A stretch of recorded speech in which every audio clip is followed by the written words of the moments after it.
Hi friends, welcome back to my channel Spykar. In this I'm going to do the CPU throttling test in the Realme GT Neo 3T device on the day 1 after the unboxing. Yes friends, this is my day 1 of using the Realme GT Neo 3T, which has got the Snapdragon 870 processor. And let's see friends, how is the CPU throttling graph is overall managed in this device. That's what I'm going to discuss in this video. And the next upcoming videos, I'll definitely do the side-by-side comparison with the Realme GT Neo 2 device and iQOO Neo 6 device, and even with the iQOO 7 device as well. So stay tuned for those videos in case if you're interested to know more details about other smartphones. But right now in this video, let's get started with the CPU throttling graph. So what are the settings I'm trying to use while performing this kind of testing? 100 threads and 15 minutes, same testing same settings I'm trying to use most of the time. And let's find out friends what will be the graph and how much high temperatures it can increase while doing this kind of testing. So let's start the test.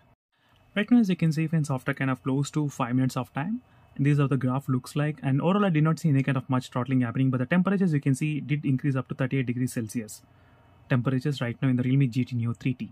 On the day 1 after unboxing only, I'm trying to do this kind of CPU throttling graph testing, and you can see the performance numbers as well. So again we'll be back after 10 minutes or maybe 12 minutes of time, then we can discuss more details about the graph. So finally friends, this is what the graph looks like in the Realme GT Neo 3T device regarding the CPU throttling graph. And you can see the CPU throttle up to 88% and the temperatures did increase up to 42 degrees Celsius regarding the temperatures increased. And you can see the CPU throttling graph. So it looks kind of pretty good and pretty stable as you can clearly see.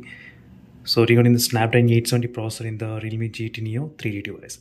Let me know in the comments section below friends what other videos you want me to upload on this particular device. I'll definitely upload the videos as soon as possible.